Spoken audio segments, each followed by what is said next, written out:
We're moving to Pretoria, rather, where Statistics South Africa will be releasing the results of the second quarter of the gross domestic product today.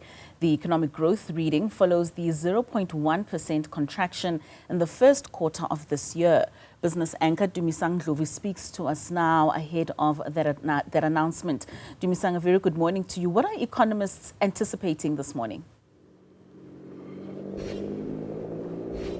Katleho, it is what has been described as a cautious optimism on the side of analysts as well as economists, particularly given the 0.1% contraction that was seen as a surprise in the first quarter of this year. Now, economic growth in South Africa overall for 2024 is at least expected to be at around 1.3%, and that is by forecasts by a number of analysts. However, the Reserve Bank sees that growth at a rate of 1.2% for this year. Is that what we are going to hear in terms of the second quarter GDP numbers to be released right here at Stats SA later today? We wait and see essentially what the Statistician General will be telling us. What's also going to be of keen focus is which industries have provided the contributing factors that would be on the positive side of things, as well as negative attributes to the overall reading of GDP in this country. In the last print of the first quarter, we know that key industries such as agriculture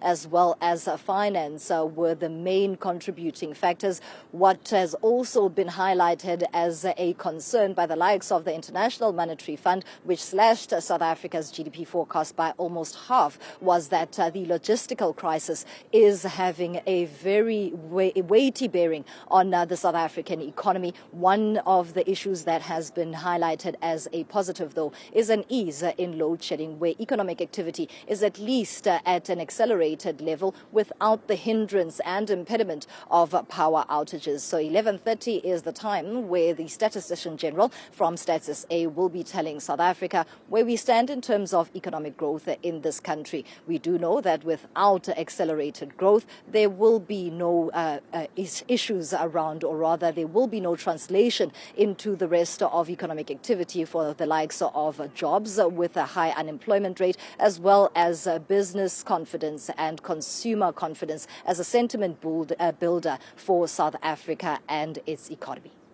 I mean, Tumisang, you speak of the figures speaking to load shedding and that how impacts on business. What does this essentially mean for the ordinary South African, for consumers, in terms of their spending, in terms of taking loans? What do these figures mean to them? GDP figures essentially for all South Africans means that it's a measure of how thriving is and alive is the economy. In South Africa, with growth of under 2%, we've been told by analysts over time that that's just not nearly enough to address issues that are historic, such as unemployment. Looking at foreign direct investment, that has been an agenda that South Africa has been on for more than a decade. However, convincing foreign direct investment from the rest of the global economy becomes quite difficult, because you are asking for a pump of funds into the South African economy, but there is no thrive on the side of a balance as well as certainty, which is what investors are looking for. What has been anticipated in the long run is a growth rate of over 2%, but time has proven, especially past the recent years, that South Africa has just been struggling to get over the mark of around 1.2. Even that has been a struggle to be achieved. The likes of the Reserve Bank have also indicated some of the stumbling blocks, and they speak to policy as well as the global economy at this stage, which South Africa is part of. Essentially, what we are seeing is growth rates that are at a minimal, specifically after having experienced the times of COVID-19. And at the same time, we find ourselves in a highly politically charged environment, where the economic climate also speaks to elections, not only in South Africa, but the rest of the world. And that too feeds into how the ordinary South African needs to be looking at gross domestic product, economic growth, and what it is that they are able to function within a South African economy that is meant to be thriving. But at this stage, we are really stubbornly still limping.